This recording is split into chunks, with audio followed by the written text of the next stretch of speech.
అందరికీ నమస్కారం. నేను మీ దేవి. 'నా హిట్లర్ మొగుడు' 15వ భాగం. రచయిత రిషిక గారు. రాజ్ కళ్ళలో వచ్చే కన్నీటి చెమ్మని కంటిలోనే ఇంకించి, అవును అమ్మా, కానీ నేను చూపినట్టుగా మీరు వినాలి, ఎవరికీ భయపడకూడదు అని జయ గారికి ధైర్యం చెప్తున్నాడు. సరే, నువ్వు చెప్పినట్టే చేస్తాను. ఇదిగో ఈ అమ్మాయితోనే ఉంటాను. తనని కూడా నేను జాగ్రత్తగా చూసుకుంటాను అని రాజ్ నందుకి మాటలు చెప్తూ కలిసి డోర్ దగ్గర ఆగి రాజు వైపు చూసి కాలింగ్ బెల్ కొట్టారు. రాజ్, చెప్పాను కదా మీ బాబు లోపలున్నాడు. మీకు చెప్పకుండా బాబుని వాళ్ళ దగ్గర నుంచి తీసుకొచ్చినందుకు మీరు వాళ్ళకి పనిష్మెంట్ ఇవ్వాలి కదా. అందుకే డోర్ ఓపెన్ చేసింది ఎవరైనా సరే లాగి పెట్టి కొట్టండి. తర్వాత సంగతి నేను చూసుకుంటానని రాజ్ చెప్పాడు. సరే అని జయ గారు తలూపితే రాజ్ మళ్ళీ ఇంకోసారి బెల్ కొట్టి నందుని తీసుకొని వెళ్ళి పక్కకు నుంచున్నాడు. నందు, అబ్బాయి ఏంటండి అత్తమ్మ కల చెప్పారు, వాళ్ళ సంగతి తెలిసి కూడా మీరు అంటుంటే రాజ్ చూసిన చూపుకి నోట్లో మాట నోట్లో నాపేసి, అంటే అత్తమ్మ కొడితే తిరిగి వాళ్ళు కూడా కొడతారని. మా అమ్మ కరాటే బ్లాక్ బెల్ట్, వాళ్ళు తిరిగి కొట్టే ఛాన్స్ వాళ్ళకి ఇవ్వదులే కానీ మూసుకొని జరిగే చూస్తుండని డోర్ వైపే చూస్తూ ఉంటారు. జయ అత్తమ్మ దెబ్బలు చూసే అదృష్టవంతులు ఎవరు అని ఒకసారి లోపల ఉన్న వాళ్ళు ఏం చేస్తున్నారో చూద్దారండి. ప్రీతికి చికెన్ బిర్యానీ తినాలనిపించి సునీ అత్త బుర్ర తిని మరీ బయట నుంచి చికెన్ తెప్పించి బిర్యానీ చేసుకుని డైనింగ్ టేబుల్ మీద పెట్టుకొని తినడానికి కూర్చుంటే అప్పుడే మోగిన డోర్ బెల్కి సునీ అత్తని ప్లేట్లో పెట్టమని చెప్పి ప్రీతి డోర్ ఓపెన్ చేయడానికి వెళ్ళింది. డోర్ ఓపెన్ చేసి ఎదురుగా ఉన్న 52 లావిడ జుట్టు అప్పుడే మెరిసి ఉండి హాస్పిటల్ యూనిఫామ్లో ఉన్న జయ గారిని చూసి ఏ మెంటల్ అని నోరెత్తున్న ప్రీతిని చూస్తే ప్రీతి బుగ్గని గులాబ్ జామ్ చేసింది జయ అత్త. రాజ్ చెప్పినట్టే వీళ్ళ దగ్గరే బాబున్నాడని తనలో తను చెప్పుకొని డోర్ తీసే టైంకి ఎదురుగా నైట్ డ్రెస్లో ఉన్న ప్రీతిని కింద నుంచి పైకి చూసి ప్రీతిని కొట్టిన బాబు ఏడి అని కోపంగా అడుగుతూ పీత జయగారి కోపానికి జడిచి ఒక అడుగు వెనక్కి వేస్తే ఆవిడికి తెలియకుండానే కుడికాలు లోపలికి పెట్టి వెళ్లారు జయగారు. పక్క నుండి చూస్తున్న రాజు నందు ఇద్దరు ముఖాలు చూసుకుని అక్కడి నుంచి వాళ్ళు కూడా లోపలికి వెళ్లారు. జయగారు ప్రీతిని కోపంగా చూస్తూ వస్తుంటే ప్రీతి తనకు తెలియకుండానే వెనక అడుగులు వేస్తూ సోఫా అడ్డొస్తే దానిలో పడిపోయింది. జయ అత్తమ్మ కొట్టిన ఒక దెబ్బకి ప్రీతికి ముల్లోకాలు కనిపిస్తే చేతులు జోడించి, ప్లీజ్ ఎవరు నువ్వు, నన్ను ఎందుకు కొడుతున్నావు, నొప్పి పుడుతున్న బొగ్గ మీద చెయ్యి వేసుకుని మరి అడిగింది. నా బాబేడి, నా బాబుని తీసుకుని రాని గట్టిగా అరిస్తే ప్రీతి సోఫాలో నుండి లేచి డైనింగ్ టేబుల్ దగ్గరికి పరిగెత్తింది. అమ్మ, ఎవరో పిచ్చావిడ వచ్చిందే, కొడుతుంది నన్ను అని సునీ అత్తకు చెప్తే తలదించుకుని నటిస్తున్న సునీ అత్త పీత మాట విని, ఎవరే అది, ఏది నాకు చూపించు, నా కూతురి కొడుతుందా అని చీర చెంగుని దులిపి దోపుకొని ప్రీతి వైపు చూస్తూ ఎక్కడ అంటే ప్రీతి అదుగో అమ్మ ఇటే వస్తుందా, ఆవిడే నన్ను కొట్టిందంటే జయగారిని చూసిన సునీ అత్త కరెంట్ షాక్ కొట్టిన కాకిలా షాక్లో అలా ఉండిపోతే ఎంత పిలిచినా పలకని సునీ అత్తని కదిపి ప్రీతి అమ్మ ఏంటే అలా ఉండిపోయావని పిలిస్తే షాక్ నుండి బయటకు వచ్చిన సునీ అత్త వాళ్ళ దగ్గరికి వస్తున్న జయగారిని చూసి బెదిరి దెయ్యం దెయ్యం అని గెంతులు వేస్తరుస్తుంది. తన తల్లి గెంతులు వేస్తుంటే నోరు తెరుచుకొని మరి చూస్తోంది ప్రీతి. అమ్మ ఏంటే అది, ఆవిడ దెయ్యం కాదు మనిషి అంటే, లేదే ఇది చనిపోయి చాలా సంవత్సరాలైంది అని భయంగా కూతురు వైపు చూస్తూ ఏడుపు గొంతు అంటే, చీనూర్వి, ఆవిడ బ్రతికే ఉంది కానీ మెంటల్ పేషెంట్లా ఉంది. మెంటల్ హాస్పిటల్ వాళ్ళకి ఫోన్ చేస్తే వాళ్ళే వచ్చి తీసుకుని వెళ్తారని. తన ఫోన్ కోసం వెళ్తున్న ప్రీతికి జయగారు అడ్డుపడి, నా బాబు ఎక్కడా అని బేస్ వాయిస్తో అడిగారు. జయగారి గొంతుకి భయపడి వెనక్కి అడుగు వేసి మళ్ళీ నవ్వుతూ, మీ బాబు కోసం వెతుకుతున్నా, మీరు మీ బాబు కోసం ఎలా వెతుకుతున్నారో అలాగే మీ బాబు కూడా మీకోసం వెతుకుతున్నాడని తెలివిగా ఆన్సర్ ఇచ్చింది సునీ అత్త. అంత చిన్న బాబుని ఎలా బయటకు పంపించామని ప్రీతి గొంతు పట్టుకున్నారు జయగారు. జయగారు ప్రీతి గొంతు పట్టుకునేసరికి కళ్ళలో గుడ్లు బయటకు వచ్చేలా కళ్ళు పెద్దవై చూస్తూ, అయ్యో అయ్యో, నా కూతురు చంపేస్తావా ఏంటి అని జయగారు చేయి పట్టుకొని లాగుతుంది. తన చేయి పట్టుకున్న సునీ అత్తను చూసి ఇంకో చేయితో సునీ అత్త చేతిని మెలితిప్పి, చెప్పు, నా బాబుని ఒక్కడిని ఎందుకు పంపించారు అని గట్టిగా అరిస్తే ఆ అరుపుకి అమ్మ కూతుర్లకి పై ప్రాణం పైకే పోయేలా అనిపిస్తుంటే, అమ్మ ఏంటే ఈరోజు ఈవిడకి ఇలా బుక్ అయ్యామని ముఖం దిగులుగా పెట్టుకుంటుంది. జయగారు సరైన ఫుడ్ లేకపోవడంతో 2 చేతులు నొప్పి రావడంతో సునీ అత్తని ప్రీతిని వదిలి అక్కడే సోఫాలో ఉన్న బెల్ట్ తీసుకుని చేతికి చుట్టుకుంటూ, చెప్పండి అని బెల్ట్ ఒక దులుపు దులిపేసరికి అమ్మ అంటూ ఇద్దరు భయపడుతూ తల్లి కూతుర్లు హత్తుకున్నారు. అమ్మ, ఆ బెల్ట్ ఎవరే అక్కడ పెట్టింది అంటే, మూసుకొనుండు కూతుర్ని కసిరి, అవునే ఇంతకీ ఎవరు పెట్టారు అంటావు, ఈ డౌట్ మీకు ఉందా ఫ్రెండ్స్, ఈ పని చేసింది ఎవరో మీకు తెలిసే ఉండాలి. హాల్ పక్కనే ఉన్న రాజ్ నందు, అబ్బా ఏంటండి మీ బెల్ట్ ఎందుకంటే అక్కడే పెట్టారు అనుమానంగా అడిగింది. అన్నీ నందు తన మీద లాక్కొని నిన్ను లాక్ చేసుకుంటే గుచ్చుకోకుండా ఉండాలని నా బెల్ట్ తీసి అక్కడ పెట్టానని నందు బాడీ మొత్తాన్ని తడుముతూ ఉంటే నందు అబ్బా అక్కడ జరిగేదేంటి, ఇక్కడ మీరు చేస్తుందేంటి అని అంటే ఏం జరుగుతోంది అక్కడ, మా అమ్మ వాళ్ళని తాట తీయడానికి చూస్తుంటే ఇక్కడ నేను నిన్ను అది చెయ్యాలనిపిస్తుంది. రాజ్ కన్ను కొడితే రాజ్ చేతులు చూసి ఆపండి, ముందు మీ అమ్మగారి చేతిలో నుంచి మీ అమ్మ కాని అమ్మని కాపాడండి. తనని దూరం తోసినందుకు రాజు నందుని కోపంగా చూస్తూ నన్ను ఇప్పుడు తోసినందుకు నీకు పనిష్మెంట్ ఇవ్వకపోతే చూడు. నందుకి సీరియస్ లుక్ ఇచ్చి షర్ట్ని ఒక దులుపు దులుపుకొని ఇక్కడ ఏం జరుగుతుంది అని అంటూ గట్టిగా అరిచాడు. రాజ్ అరుపుకి ముగ్గురు ఆడవాళ్ళు కూడా రాజు వైపు చూసి రాజ్ అంటూ సునీ అత్త, అన్నయ్య అంటూ పీత ఇద్దరు రాజ్ని చుట్టేసి ఎవరో తెలియదు మా బాబుని నాకు ఇవ్వండి అడుగుతున్నారా అని అంటే రాజ్ సునీ అత్త వైపు చూసి అసలు ఎవరమ్మా ఆవిడ, మన ఇంటికి వచ్చి నిన్నే ఎందుకు అడుగుతున్నారు, ఈవిడ మీకు ఇంతకుముందు తెలుసా అని సూటిగా అడిగాడు. లేదు నాన్న, ఆవిడెవరో నాకు తెలియదు, ఇప్పుడే ఈవిడిని నేను చూస్తున్నానని సునీ అత్త లోపల పడుతున్న భయాన్ని బయటపడకుండా జాగ్రత్తగా మాట్లాడుతుంది. అన్నయ్య, నేను మెంటల్ హాస్పిటల్ వాళ్ళకి ఇన్ఫామ్ చేశాను, వాళ్ళు వస్తున్నారు, బహుశా ఈవిడ తప్పించుకొని వచ్చి ఉంటుంది అన్నయ్య, వాళ్ళు వచ్చి తనని తీసుకొని వెళ్తారులే అని ఫేక్ నవ్వుతో సమాధానం చెప్పింది. ఆవిడ ఎక్కడికి వెళ్ళదు, ఈవిడ నేనే ఇక్కడికి తీసుకొని వచ్చాను అని సునీ అత్తకి ముఖం చూసి చెప్పాడు రాజ్. అమ్మ కూతురు రాజ్ చెప్పింది విని షాక్ అయ్యి అలా చూస్తూ నోట్లో మాటను ఎక్కడో నూతుల నుండి బయటకు వస్తున్నట్టుగా ఎందుకు తీసుకొని వచ్చావు, నేను ఇంటికి వస్తుంటే నా కారికి అడ్డం వచ్చారు, తాను మానసిక స్థితి మాత్రమే బాలేదు. ఆవిడ మాటల్లో చాలా మెచ్యూర్డ్గా ఉన్నాయి. ఆవిడని అలా అక్కడ వదిలిపెట్టడం, హాస్పిటల్లో ఉంచడం, ఆమె లైఫ్ మొత్తం అక్కడ ఎండ్ అవుతుందేమో అని తాను ఎవరో ఏంటో తెలుసుకొని నేను వాళ్ళ ఫ్యామిలీకి అప్పగిస్తానని చెప్పాను. మనకెందుకు రాజ్, ఈవిడ ఎలా పోతే మనకేంటి చెప్పు అని భయాన్ని బయటపెట్టకుండా జాగ్రత్త పడుతుంది. నీకేంటమ్మా, ఆమెని చూస్తే నీ అమ్మ స్థానం తనకి ఇస్తానని భయమా అని ఊరగా సునీ అత్త ఫేస్ చూస్తూ చెప్పాడు. ఆహా, అలాంటిదేమీ లేదురా అంటూనే రాజ్కి ఒక క్షణం నిజం తెలిసిందేమో అని భయపడ్డారు. రాజ్కి నిజం తెలిస్తే ఇంత కూల్గా ఉండడని అనుకొని సరేనన్న, తనని నేను చూసుకుంటాను, నువ్వు వెళ్ళి ఫ్రెష్ అవ్వని ఊసరి వెళ్ళిరా రంగులు మార్చి నవ్వుతూ సమాధానం చెప్పారు. లేదమ్మా, నీకెందుకు అవసరమా, ఆవిడ చూసుకోవడానికి నేను ఒకరిని తీసుకొని వచ్చానని రా అని అరిచాడు.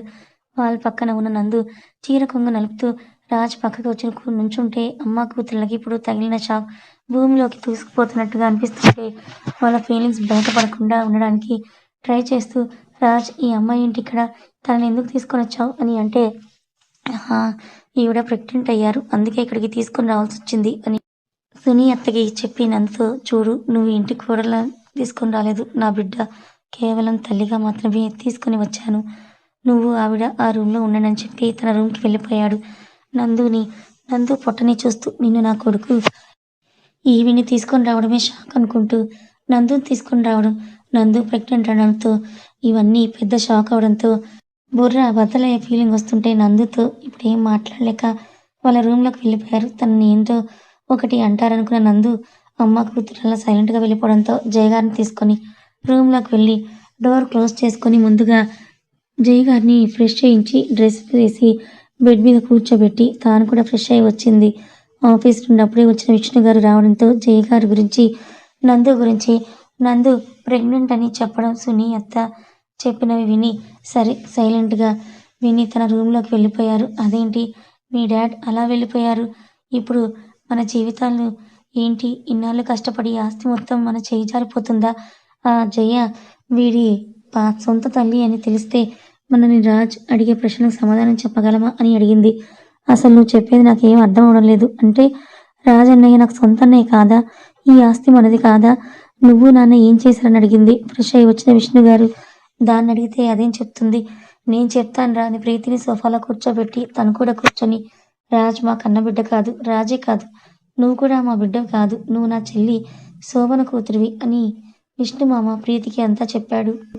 నేను మీకు తర్వాత చెప్తాను, అంటే మా అమ్మకి ఇంత అన్యాయం జరిగిందా, మా అమ్మ పడిన బాధకి 100 రెట్లు వాళ్ళు పడేలా చేస్తానని కోపంగా తన రూమ్లోకి వెళ్ళిపోయింది. సునీ అత్త అయోమయంగా విష్ణు మామ పక్కన కూర్చొని ఏంటండి మీరు ప్రీతికి ఇలా చెప్పారు అని అడిగింది.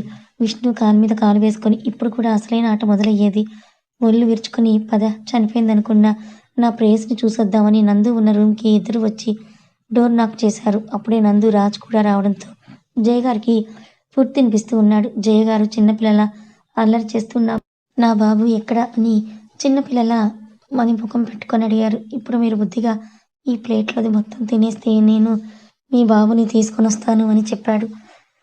సరే అన్నట్లు పెట్టని నోరు తెరిచారు జయగారు. జయగారికి తినిపించి తన చేతులు హ్యాండ్ వాష్ చేసుకొని, సరే నేను వెళ్ళి మీ బాబుని తీసుకొస్తాను అని నందుని జాగ్రత్తగా ఉండనని చెప్పి రాజ్ కార్ తీసుకొని బయటికి వెళ్ళడం, నందు డోర్ క్లోజ్ చేయడం, విష్ణు మామ నందు రూమ్ దగ్గరికి రావడం ఒక్కసారి జరిగింది. డోర్ సౌండ్ రావడంతో రాజ్ మళ్ళీ వచ్చాడేమో అని డోర్ ఓపెన్ చేసిన నందుకి విష్ణు మామని సునీ అత్తని చూసి షాక్ అయి ఉండిపోయింది. ఇప్పుడు వీళ్ళు ఎందుకు వచ్చారనుకుంటూ, ఏమ్మా కోడలి పిల్ల బాగున్నావా అని నందు కింద నుంచి పైపు దాకా వంకరగా చూస్తున్న విష్ణు మామ చూపులకు చిరాకు పడుతూ, బాగున్నాను కాబట్టి మీ ముందున్నా అని పొగరుగా ఆన్సర్ చెప్పింది నందు. ఓహో, మా కోడలి పిల్ల కూడా మాటలు వచ్చా? అవును అని నందు దగ్గరికి వెళ్ళి, మీ అత్త ఎవరో మెంటల్ పేషెంట్ని తీసుకొని వచ్చారని చెప్పింది, ఆవిడ ఏది అని అడిగాడు. విష్ణు మామ మాటల్లో తేడా గమనించి ఆవిడ పడుకున్నారని విష్ణు మామ ముఖం మీదే డోర్ క్లోజ్ చేసింది. బెడ్ దగ్గరికి వెళ్తున్న నందు డోర్ చప్పుడు వచ్చేసరికి డోర్ ఓపెన్ చేసి, ఏంటమ్మా మాట్లాడుతుంటే అలా డోర్ క్లోజ్ చేశావు? ఇద్దరంటే కొంచెం కూడా గౌరవం లేకుండా నిన్ను పెంచాడా మీ నాన్న అని దెప్పి పొడుస్తున్నట్టుగా మాట్లాడారు. విష్ణు మామ మాటకి నందుకి సరున కోపం వచ్చిన తన కోపాన్ని కంట్రోల్ చేసుకుంటూ, అయ్యో మామగారు, మీరు మీ కూతురిని చాలా పద్ధతిగా పెంచారు కదా మామగారు. మా నాన్న నన్ను అంత పద్ధతిగా పెంచలేకపోయారు మామగారు వెటకారంగా అంది. బాగానే మాట్లాడుతున్నావుగా, ఎవడి ఎండ చూసుకుని ఇలా మాట్లాడుతున్నావో నీకు వాడి అండే లేకుండా చేస్తానని కోపంగా చెప్పారు నందు భయంతో. మామగారు, మీరంత పని చేయకండి. నేను మీ అబ్బాయి లేకపోతే బ్రతకలేను. అసలు నా కడుపులో ఇప్పుడు మీ ఇంటి వారసుడు ఉన్నాడు. నన్ను ఆయన్ని విడదీయకండి, మీకు దండం పెడతాను అని భయంగా అడిగింది. ఎందుకు భయం కనిపించకుండా వెటకారం కనిపిస్తుంది అని అంటే విష్ణు మామ కోపంగా అంటాడు. ఏంటే నువ్వు వాడు కలిసి నాటకాలు ఆడుతున్నారా?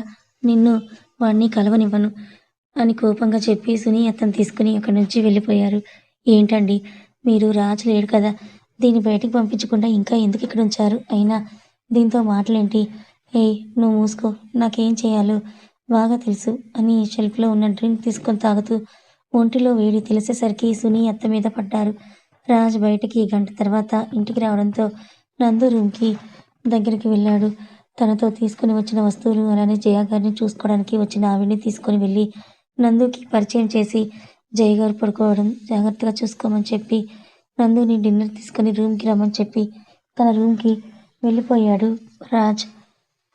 నందు కూడా రాజ్ చెప్పినట్టు ఫుడ్ తీసుకొని రూమ్కి వెళ్ళింది. నందు వచ్చేసరికి రాజ్ వాష్రూమ్కి వెళ్ళడంతో రాజ్ రూమ్ మొత్తం చూస్తూ ఉంది. రాజ్ రావడంతో నైట్ డ్రెస్ వేసుకొని నందుకి తినిపిస్తూ తను తింటూ ఉంటే నందుని విష్ణు మామ గురించి చెప్పింది.